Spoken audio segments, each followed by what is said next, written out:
Buenos días, soy Valerie Dana, directora de la revista La Vida en Rosa, y estoy en compañía del doctor Javier Pérez Altozano, oncólogo, y de la doctora Raquel Calero Domínguez, psicooncóloga, ambos miembros del Instituto Oncológico Virtual. Buenos días, ¿cómo estáis? Buenos días, Valeria. Muy bien, ¿qué tal? Buenos días, Valerie. Buenos días, Javier. Hoy vamos a hablar del cuidado de los síntomas. El papel de los enfermeros es fundamental a la hora de cuidar de los pacientes tras la consulta con el oncólogo. Javier, la comunicación es fluida entre ambas partes. Como Sí, oncólogo, tú sabes lo que necesita tu paciente más allá de lo que se dice en tu consulta. ¿te refieres a nivel con enfermería, con el resto de los integrantes del servicio? Sí, la verdad es que yo creo que hoy en día trabajamos en equipos muy multidisciplinares, en el que la verdad es que el enfermero y el médico son, enfermería y médicos son la figura nuclear, la pareja nuclear, pero después ya en cuidados continuos, en cuidados paliativos, hemos incorporado otras figuras como el gestor de casos, como la psicooncóloga. Entonces trabajamos de forma muy coordinada. Hacemos sesiones clínicas cuando lo necesitamos, y después el hecho de que trabajemos en el mismo espacio físico prácticamente siempre facilita, por una parte, la comunicación verbal, y después el hecho de las historias electrónicas digitales hoy en día, pues facilita que la información esté accesible para el núcleo de personas que atienden al paciente, y bueno, que todos trabajemos en el mismo sentido. Yo creo que sí, que hay una comunicación total, y sobre todo tanto enfermería como psiconcología, pero psiconcología pues ya es su subespecialidad, pero enfermería cada vez más tiende a estar también más subespecializada, y la enfermería oncológica pues hoy en día está muy formada, y realmente el nivel de atención a nuestros pacientes es muy alto. ¿Y tú, Raquel, qué feedback tienes de tus pacientes? Sobre este tema? ¿Te dicen algo o nunca mencionan pues supongo que sí, la relación con el médico, con las enfermeras, con el oncólogo? ¿Qué feedback tienes tú como psicólogo? Pues mira, la verdad es que tengo un feedback positivo tanto a pacientes que trato de la pública como de la privada, porque es verdad que Javier lo ha descrito, el equipo está muy involucrado. Entonces es verdad que pues, cuando está en tratamiento en la quimio el paciente pasa mucho tiempo con enfermería y bueno, no sé, mis pacientes lo llaman los seres de luz. Es verdad que hay gente muy especial la que se dedica a esto y suele tener una carga humana importante, empática. Y bueno, y el paciente, de verdad, yo tengo referencias positivas, ¿eh? Tanto de la pública como de la privada. Tiene que ser así, no puede ser de otra manera. Sí, no me extraña. Cuando se trata de cáncer, tenemos que hablar de los síntomas causados por la propia enfermedad, pero también por los tratamientos que se toman o que se dan. Más allá de la pérdida de pelo, que es de la que más se comenta porque supongo que es la más visible. ¿Podemos hablar de estos síntomas, de estos efectos que aparecen y no sé por qué se silencian? No se habla de forma bastante abierta de este tema. Bueno, yo creo que hay un cierto tabú todavía hoy en día en torno al cáncer. Se sigue viendo en los medios de comunicación que se habla de una enfermedad crónica, una enfermedad de larga duración, cuando realmente tendríamos que ponerle nombre y acabar con esos tabús. Si no somos capaces muchas veces ni siquiera de nombrarlo, evidentemente los efectos secundarios de los tratamientos o los síntomas derivados del propio cáncer pues también se ocultan. Efectivamente, pues bueno, la pérdida de cabello es lo más visible, con lo cual es muy difícil ocultarlo, aunque hoy en día hay unas prótesis capilares fantásticas y estupendas. A mí muchas veces entran mujeres a la consulta que, porque yo sé que por la quimioterapia que les he administrado se les ha caído el pelo obligatoriamente, pero si no las conociera, siempre se lo digo, si no lo conociera y no supiera que esa alopecia está ahí, no lo sabría. De todos modos, hay otros efectos secundarios que a veces a los oncólogos y enfermeras nos preocupan mucho más.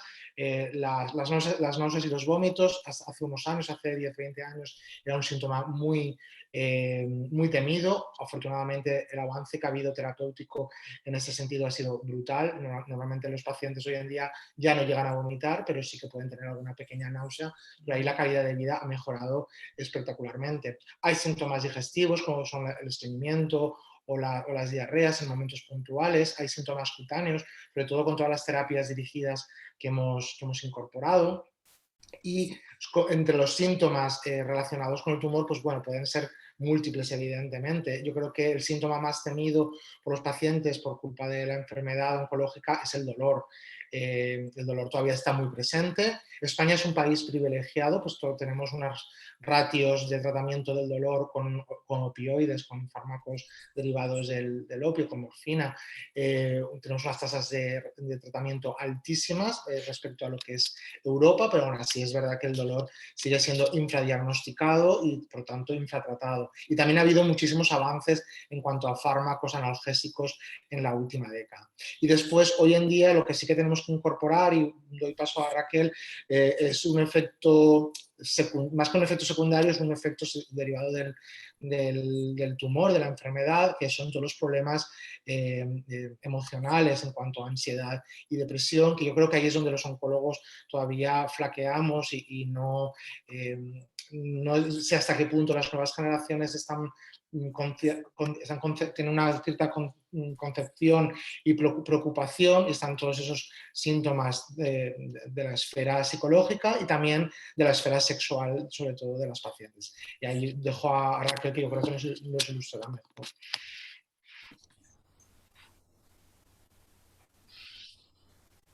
Raquel. Raquel, ¿nos puedes comentar? Bueno, pues sí, mira, al hilo de lo que decía Javier, a ver, el dolor es uno de los grandes problemas de la supervivencia. Vivir con dolor desajusta emocionalmente a cualquiera. Entonces, si tomamos el testigo de que esto no tiene cura, de que esto va a persistir, de que se nos hace crónico, los síntomas de ansiedad van de la mano.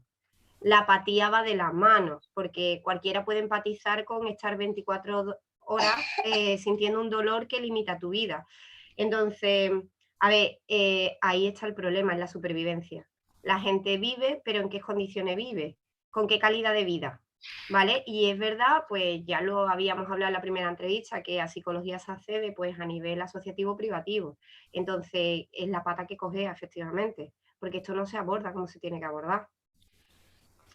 Y eso te hablan tus pacientes, sin entrar obviamente en detalles, de sus problemas sexuales también, que es algo... es que debo decir que tenemos una invitada sorpresa, que está una peque que está enferma, con lo cual si se oye tos y ruidos, pues es porque estamos en buena compañía hoy y no pasa absolutamente nada.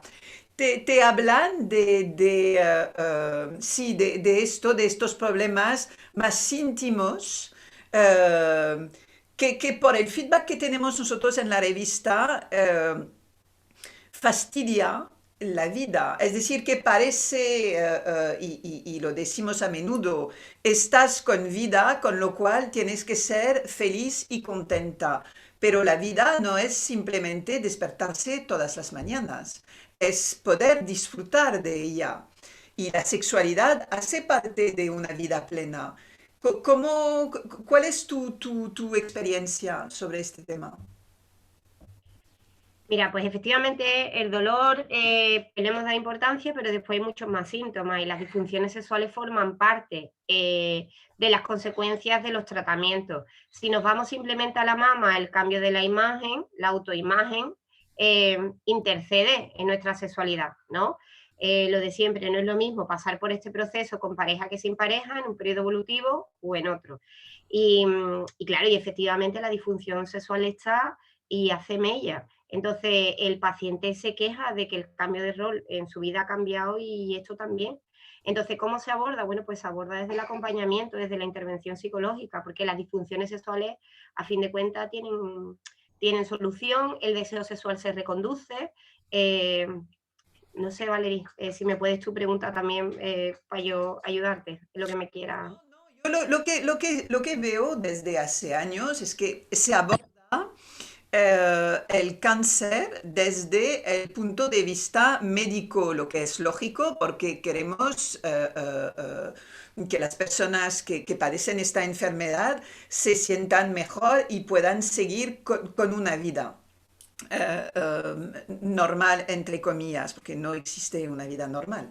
Eh, pero hacemos total abstracción de sus necesidades emocionales y físicas, porque más allá de los fármacos, de los efectos secundarios de estos fármacos que se suelen silenciar, lo repito, eh, la vida de la persona, sea cual sea su cáncer, está por completo trastornada. Y eso es como si pues te ha tocado, te damos fármacos y luego tú pues a lo tuyo. ¿Cómo explicáis, Javier, tú que está en contacto con los pacientes, que pertenece a la sociedad de oncología médica, a la SEOM, ¿son temas que os preocupan y que os ocupan o es que para vosotros es demasiado y tendríais que recibir quizás más ayuda de especialistas? Bueno, yo creo que al final con el sexo en el paciente oncológico, pues bueno, pasa como con el sexo en la sociedad. Primero interviene mucho pues, la vivencia que tenga el oncólogo en cuanto a la sexualidad. Entonces, yo creo que las generaciones jóvenes probablemente pues, estemos más abiertas a hablarlo y a debatirlo con los pacientes y a preguntar, como mínimo a preguntar. Yo creo que el primer paso que no se hace es preguntar a los pacientes y a los y las pacientes cómo está afectando a su vida sexual el tratamiento y advertirles de que algunos tratamientos van a modificar pues bueno, la sequedad la sequedad de sus mucosas, la erección en el caso de los varones jóvenes de determinadas quimioterapias. Entonces, ya primero es advertirles, después preguntarles cómo va y cuando ya han acabado el tratamiento, ver qué secuelas han quedado y derivarlos a las unidades. Hay muy poco, a las unidades especializadas, hay muy poco estudios en este ámbito y hay poco interés. A nivel de la sociedad europea sí que hay una serie de recomendaciones que yo me las he leído alguna vez, son recomendaciones bastante generales, pero bastante lógicas. Y a nivel de la Sociedad Española de Oncología Médica sí que desde el grupo de cuidados paliativos del que yo formo parte, hemos hablado en varias ocasiones, ha dado alguna charla por parte de nuestra coordinadora, de la doctora Escobar, pero es verdad que es un tema que hemos hablado varias veces, que hay que abordarlo, pero no llegamos nunca a ponerlo en marcha. Y después yo creo que cada oncólogo al final, pues bueno, no dejamos de ser personas detrás del título de oncólogo. Entonces, yo creo que ahí también están los conflictos o las vivencias propias de la sexualidad de cada oncólogo. Y ahí, de esa forma, abordan, ¿no? Con los pacientes. Yo creo que es un tema muy poco abordado, que tenemos que hacerlo más y que la ayuda de las psicólogas, de las psicooncólogas, sí, yo creo que ahí sí que es muy inestimable, porque nosotros es verdad que no tenemos una formación en sexología como puedan tener ellos. Raquel, ¿cuál es tu punto de vista? Bueno, pues a ver, mi punto de vista al respecto, pues que faltan recursos, simplemente eso, que con la intervención de una persona experta se podrían solucionar muchas cosas, porque el deseo se reconduce, el autoconcepto a través de la imagen se restablece, pero eso es un acompañamiento y es un proceso de duelo donde la persona tiene que hacer un proceso de aceptación y de integrar esas limitaciones que han quedado después de la enfermedad y los tratamientos. Mi punto de vista además es que los síntomas en el paciente oncológico lo conectan con la enfermedad. Entonces, también con el miedo a una recaída o con que las cosas no vayan del todo bien. Entonces volvemos otra vez a los síntomas de ansiedad, a la espada de Damocles, ¿no? Y a pensar que no estoy avanzando. Y desgraciadamente, que de esto pues Javier hablará más, hay síntomas que persisten, que se quedan contigo. Porque bueno, hemos hablado del dolor, ¿no? De la sexualidad, súper importante, pero también podríamos hablar del daño neurológico, que también creo que se habla poco y los pacientes refieren pues problemas de concentración, bloqueo, fatiga, no reaccionan como antes, no pueden con la carga de trabajo como antes. Entonces, oye, esto es un problema, porque la gente quiere volver a su vida a la de antes, yo siempre lo digo, pero la toxicidad en el organismo no se lo permite, o los síntomas que persisten no lo dejan tener una calidad de vida que le haga funcionar como quisiera. Sí, y ahí viene el problema del trabajo, que a veces el trabajo de antes ya no se puede hacer de la misma manera y las personas que padecen cáncer llaman a puertas de la administración que no entienden absolutamente nada porque ellos ven una imagen y que no se dan cuenta de todo lo que está detrás de la persona, todo lo que vive por dentro. Y eso, pues tampoco la administración está muy preparada para afrontar la realidad de las personas post-cáncer, cuando llegan de nuevo a su puesto de trabajo. Y no sé, y parece que tenemos un plan nacional para el cáncer en España. Yo, francamente, me cuesta. No sé con quién hablan, pero obviamente no hablan con pacientes, porque esto no se mueve y no se mejora la condición de personas, de las personas diagnosticadas. Dime, Raquel. Mira, al respecto de hecho, el problema económico, yo te diría que se convierte también en un síntoma, ¿no? Volvemos a lo mismo, no es lo mismo ser funcionario que ser una persona que trabaja por cuenta ajena, ¿no? Que ser autónomo. Entonces, no sé, yo pongo simplemente el ejemplo de la peluquera que tiene que volver a su carga diaria, que es autónoma, que es empresaria y que tiene que estar con la mano más de 8 horas al día, Sí, con todo lo que nos podemos imaginar si esa señora ha pasado además por un cáncer de mama. Entonces, físicamente, pues como decimos, hoy los tratamientos no invaden como antes, su imagen física es estupenda y la gente le dice, estás estupenda, si es que nadie lo diría, pero esa señora tiene resentimiento, quizás a que es de dolor, quizás a que es un problema del linfedema, ¿no? Y no puede volver como antes a estar 8 horas de pie con la presión y la carga de todo eso, no puede. Entonces, a ver, pues cómo no van a tener problemas psicológicos esta gente a la ya. huerta, porque el cáncer pasa por tu vida, pero es un tsunami que deja en stand-by un montón de cosas. Y por último, fijaos, yo pienso, ¿no? Que a veces pasan por mis manos funcionarios, pensar en una profesora que se enfrenta a un aula de 23 niños de 3 años y tiene que incorporarse al curso siguiente, que yo he acompañado a gente que se las incorpora en los últimos 3 meses después de una reconstrucción mamaria. 3 meses antes de acabar el curso, ha sido un caso reciente, ¿vale? Que son cosas que no entiendo muy bien ni comprendo. Pero bueno, el caso es que se tuvo que reincorporar. Imaginaos el nivel de estrés y de agotamiento ante todo eso. Sí, sí, sí, es incomprensible. A través de las consultas online se puede acompañar a los pacientes y darles estos cuidados continuos de soporte o es necesario acudir físicamente a una consulta, Javier. Vamos a ver, como dijimos en la charla anterior, en la charla con la que empezamos este ciclo de entrevistas, yo creo que la plataforma, una consulta online, sea la que sea una consulta online de un hospital público o de una empresa privada, siempre la consulta online tiene que ser un complemento de la presencial. Es decir, no la podemos concebir como una sustitución por completo, sino como un complemento de esa presencia, de esa consulta presencial física con un grupo de especialistas.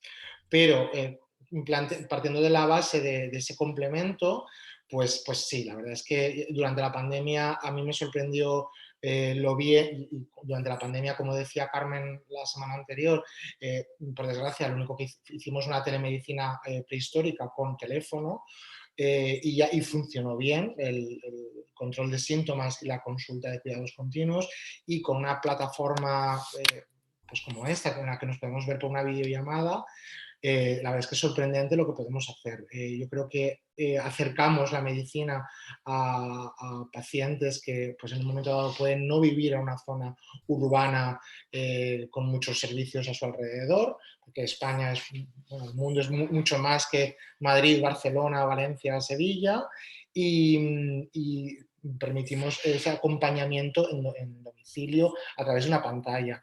Después, evidentemente, las habilidades de cada médico, enfermera o psicólogo a través de una pantalla, pues en el fondo son las mismas que va a tener en su consulta física. Si somos profesionales que sabemos cruzar esa distancia de la mesa del despacho, de la consulta, vamos a ser capaces de traspasar la pantalla y normalmente, pues, sobre todo, cuando ya llevamos varias consultas online con el paciente y ya tenemos una cierta confianza y un cierto grado de conocimiento mutuo, es todo mucho más fácil. De todos modos, bueno, tenemos muchas escalas que podemos pasar al paciente para medir los síntomas de forma mediante la conversación y podemos graduar los síntomas y además muchas de las plataformas online, como puede ser la nuestra, permite la prescripción de fármacos de forma digital, con lo cual tú puedes acabar la consulta online y estar prescribiéndole al paciente lo que quieras que vaya a recoger a la farmacia inmediatamente.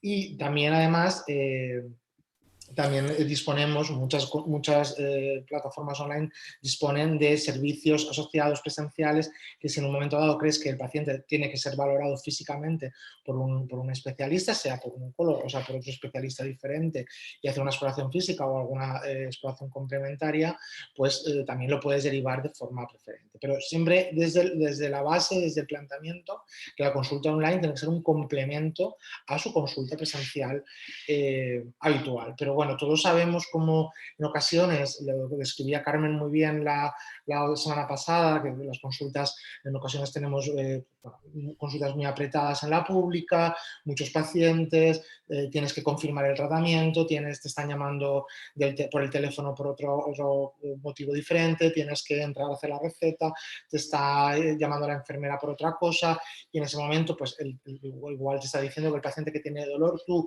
sí que le aumentas la dosis del fármaco que lleve, pero es verdad que pues, se nos queda corto el tiempo que tenemos para repartirlo en todas las necesidades que tiene el paciente. Al final, evidentemente, la parte del tratamiento oncológico se lleva gran parte de ese tiempo, como es lógico, y aunque sí que los cuidados continuos son importantes, los cuidados paliativos, pero en un momento dado sí que nos puede faltar tiempo. Yo, de hecho, llevo mucho tiempo intentando organizar una consulta de cuidados paliativos presencial en un hospital, independientemente de su oncólogo. Quiero decir, pues un paciente que tiene dolor y en un momento dado tienes las consultas llenas y no tienes tiempo, pues lo puede ver otro profesional de forma totalmente aséptica, en el sentido de que no vas a interferir en su tratamiento oncológico, pero sí que es decir, bueno, yo tengo media hora para ver a este paciente porque es una consulta de control de síntomas, vamos a evaluar bien ese dolor, vamos a verlo, lo vamos a tratar, lo voy a recitar y cuando tenga el dolor controlado, el paciente, bueno, no cuando tenga el dolor controlado,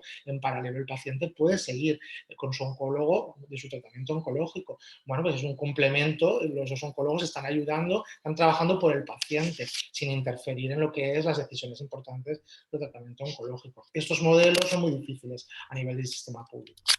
¿Tú crees que un paciente, por ejemplo, que está seguido por un oncólogo en su hospital y su oncólogo por X razones no le puede atender y llama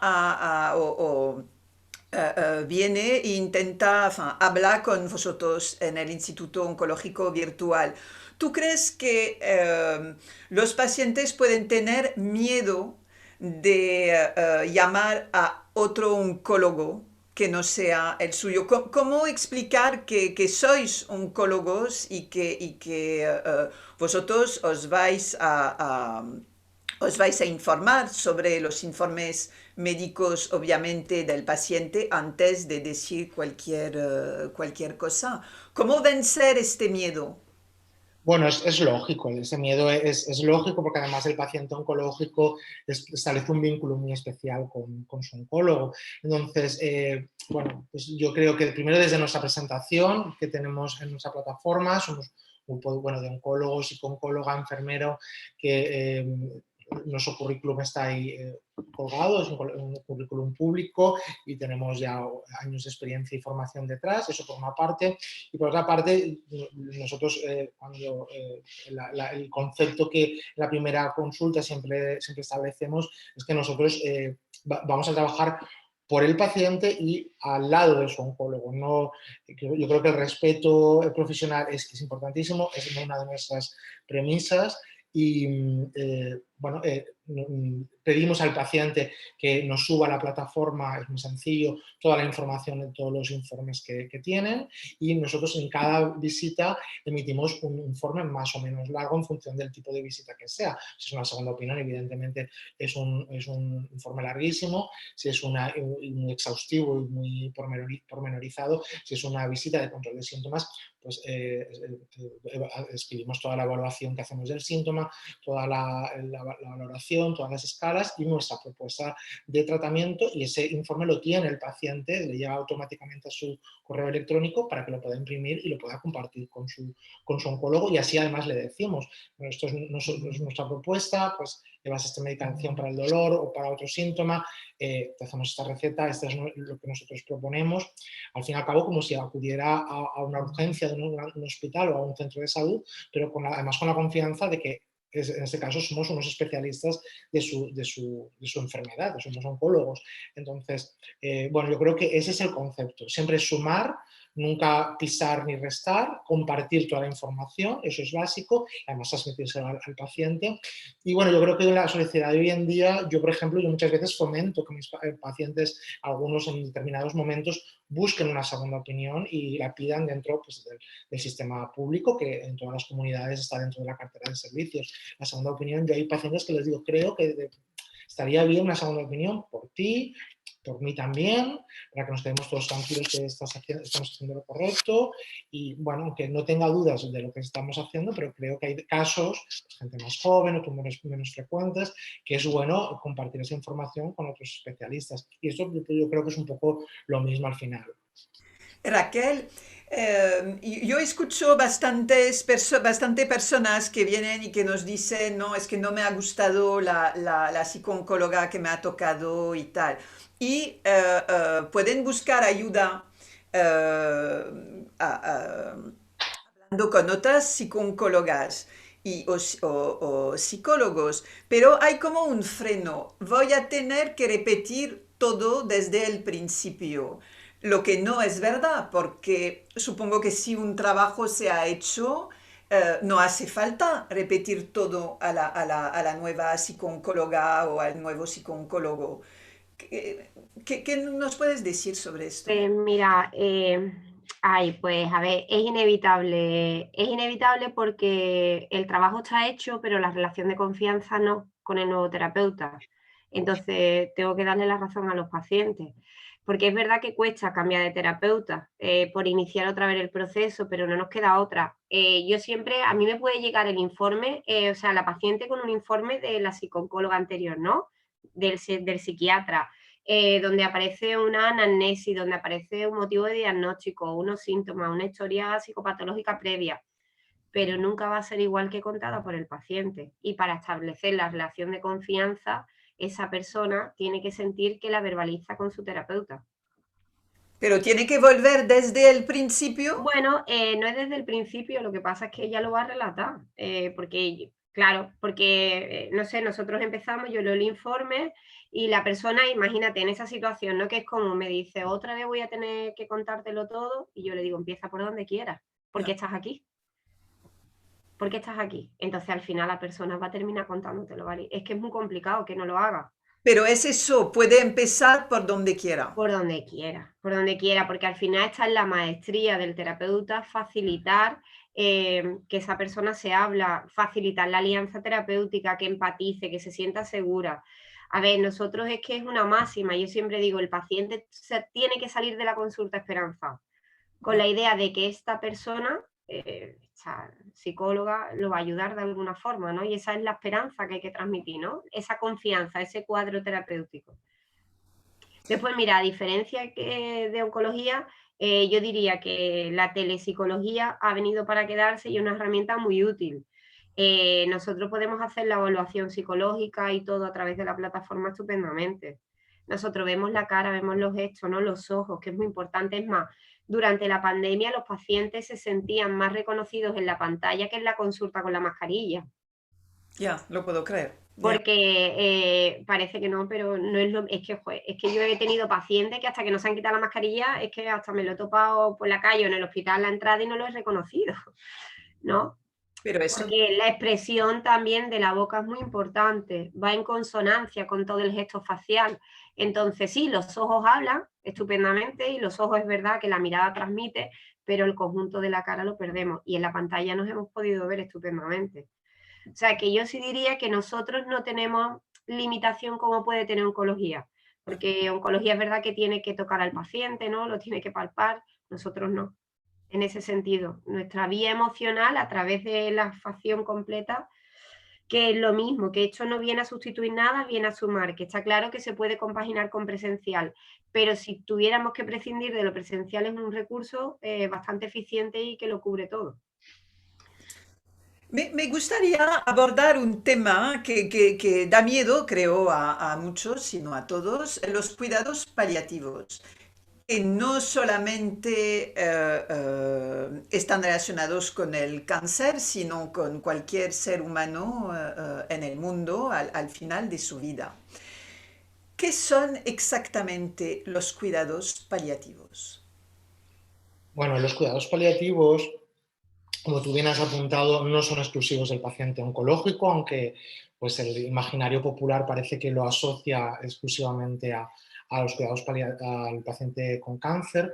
Y de hecho, yo que he estado en varias comisiones de cuidados paliativos a nivel hospitalario, el gran esfuerzo era sumar al resto de especialidades, a cardiología, a digestivo, a neurología, a neumología, a sumarlos. Primero, el gran esfuerzo era sumarlos a la comisión. Después era que entendieran que ellos también tenían que hacer cuidados paliativos y que definieran qué cuidados paliativos tenían que hacer a sus pacientes. Eso es un reto enorme que afortunadamente el oncólogo lo tiene superado desde hace décadas. Los cuidados paliativos, o como nos gusta más llamar, los cuidados continuos, porque engloban, yo creo, un concepto más amplio, es todo aquellas intervenciones diagnósticas, pero sobre todo terapéuticas, que hacemos con el paciente oncológico desde el inicio de su diagnóstico, cuando el paciente no tiene por qué ser un paciente metastásico, incurable, paliativo. Entonces, por eso nos gusta ampliar el término, porque la paciente con cáncer de mama que está operada y que recibe su quimioterapia adyuvante, pues todo el control, por ejemplo, de las náuseas y los vómitos, esos son cuidados continuos, ¿de acuerdo? Entonces, todo ese soporte de síntomas por la enfermedad o por los tratamientos derivados para mejorar la calidad de vida del paciente, todo eso engloba a los cuidados continuos o cuidados paliativos, quizás más restringidos a cuando ya estamos al final de la evolución de la enfermedad. Y cambia el objetivo, aunque el objetivo final siempre es mejorar la calidad de vida de los pacientes, evidentemente cambia, no es lo mismo pues en una paciente recibiendo su quimioterapia adyuvante después de una cirugía de cáncer de mama, en el que lo que quieres es que la paciente pueda soportar ese tratamiento que la va a beneficiar y va a disminuir radicalmente las probabilidades de una recaída en el futuro. Entonces, pues quizás el umbral que permites de síntomas es algo mayor, porque lo que quieres es garantizar que la paciente pueda completar todo su tratamiento. Al final de la vida, cuando el paciente pues ya no está con un tratamiento específico oncológico de su enfermedad, cuando está exclusivamente con cuidados de confort, con cuidados paliativos, exclusivamente porque los ha llevado a lo largo de toda la evolución de su enfermedad, pues ahí probablemente eres menos permisivo con los síntomas. Pues bueno, los efectos secundarios de los fármacos igual pasan a un segundo plano, lo que quieres es controlar muy bien el síntoma. Si el paciente tiene mucho dolor y necesitas mucha morfina, te va a dar quizás igual que el paciente pues, en la situación de últimas semanas, últimos días, esté más somnoliento, porque prima ese control del dolor, que es un síntoma muchísimo más angustioso quizás que la somnolencia. Entonces, bueno, van cambiando, fluctuando el nivel de importancia de determinadas cosas, de determinados aspectos a lo largo de la evolución del paciente, pero el objetivo final siempre es el mejorar la calidad de vida del paciente. Lo que pasa es que, claro, la calidad de vida de una paciente con cáncer de mama operada, su estándar de calidad de vida, sus objetivos es diferente al de un paciente que ya hace vida cama sillón y estamos en situación de últimas semanas y come menos, ¿no? Pues ahí es también, como decía Raquel, la maestría y la experiencia del grupo multidisciplinar que trata al paciente en un momento dado y en otro momento dado de la evolución de su enfermedad. ¿Cómo existen cuidados que se van a dar en algunos hospitales, en clínicas privadas, centros especializados también en cuidados paliativos? Hay pocos, pero existen. O en casa.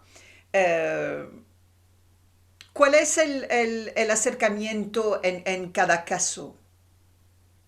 Bueno, yo creo que al final son dos grandes grupos, ¿no? El control hospitalario, tanto si es privado como público. Bueno, yo creo que ahí al final hay coberturas diferentes o aproximaciones, organización diferente, pero al final yo creo que la aproximación en el fondo es la misma. A nivel hospitalario ya también podemos diferenciar entre si el paciente está ingresado o viene por su propio pie a las consultas. Y bueno, yo creo que ahí pues el equipo que lleva más el peso es el oncólogo, la enfermera y psicooncóloga.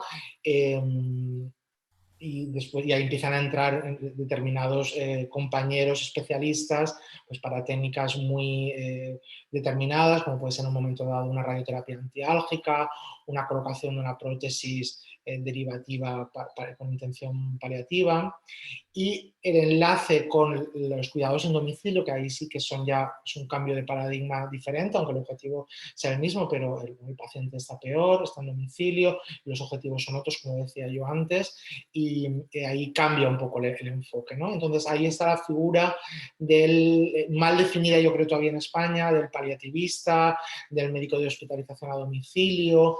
Ahí cambia un poco el enfoque, porque a veces son médicos pues, más generalistas. La especialidad yo creo que debería estar mejor definida en España, y la formación reglamentaria para formar parte de este grupo de equipos. Hay diferencias autonómicas, como dijimos la semana anterior, muy diferentes, por desgracia. Yo creo que Cataluña, perdón, es un paradigma. Y he dicho Barcelona, he tenido el lapsus mental, porque yo trabajé allí, soy catalán, y es que Barcelona es completamente diferente también al resto de Cataluña, por desgracia. Los recursos que tiene para hospitalización a domicilio, cuidados paliativos a domicilio, Barcelona, por desgracia, no los tiene el resto de Cataluña. Pero bueno, aún así, globalmente Cataluña sí que es verdad que tiene una inversión y una organización enorme con respecto a otras comunidades del resto de España. Entonces, ahí ya pues, es verdad que el papel de enfermería y de médico paliativista es mucho mayor. Y bueno, el papel de psicooncología, pues la verdad es que también depende del centro y de la región. Yo tengo psicooncólogas que hacen también domicilios en momentos muy puntuales, muy determinados. Yo creo que esto Raquel nos va a explicar mejor cómo lo ve. Gracias, Javier. Raquel, ¿cómo se acompaña a una persona en fin de vida y a los que rodean esta persona? A ver, mira, yo quiero añadir, antes de contestarte, y te voy a contestar sobre la marcha, a lo que ha dicho Javi, bueno, que por ejemplo aquí en Andalucía, en Sevilla, hay psicólogos que se contratan a través de la obra social La Caixa dentro de los equipos de atención psicosocial. Entonces, ¿cómo se atiende? A través de un equipo, fundamental. Sin equipo no se entiende la ayuda. Entonces, tan importante es la ayuda del psicólogo como del trabajador social, que es el que inicia la valoración de las necesidades en cada domicilio, en cada estructura familiar, como la del fisioterapeuta. Imaginaos que también están integrados en estos equipos. Y todo esto en la pública. En la red, aquí pues en Sevilla está el Hospital San Lázaro, Virgen de Rocío y Macarena. Y hay 3 compañeros psicólogos integrados. Reciente, pero están integrados. Entonces, a ver, se atiende en equipo, no hay otra. Y es muy importante el concepto de dignidad el concepto de usted es importante, independientemente a lo que haya hecho, a la edad que tenga, esté en el momento en el que esté, súper importante. Y el acompañamiento se hace desde estar ahí. Hay dos preguntas siempre importantes que se le hacen al paciente desde mi área, y es ¿qué le preocupa y qué cree que podía ayudarle? Porque efectivamente no podemos acceder a psicología si no hay un control del síntoma. Difícilmente vamos a poder dar palabras si los síntomas no están controlados. Pues a todo lo que ha hecho mención Javier, ¿no? Anteriormente. Desde ahí. ¿Y los que rodean esta persona? Bueno, en paliativo es que el binomio, o sea, si en psico-oncología es importante el binomio paciente-familia, en paliativo es indiscutible. Se atiende a ese binomio desde el inicio, ¿no? Porque el paciente, el cuidador informal, se convierte en una figura clave del bienestar de ese paciente. Situación compleja tenemos cuando el paciente no tiene familia. Y entonces, a lo que decías de la atención domiciliaria, pues yo tengo la experiencia de que, bueno, el modelo familiar está en crisis y a veces es complicado encontrar a ese cuidador informal que hace de soporte, que Javier podría decir, lo sabrá perfectamente, que la claudicación familiar es uno de los motivos de ingresos hospitalarios. Y después también, llegada a esta situación, tenemos que entender que no es lo mismo el paciente que tiene un proceso de enfermedad avanzada de 3 meses que de años. Y ahí también pues, se puede hacer un llamamiento a las necesidades que tiene el familiar de atención, porque el familiar también necesita cubrir una serie de necesidades para poder hacer su función de cuidador, porque la sobrecarga emocional está garantizada a la que está expuesta.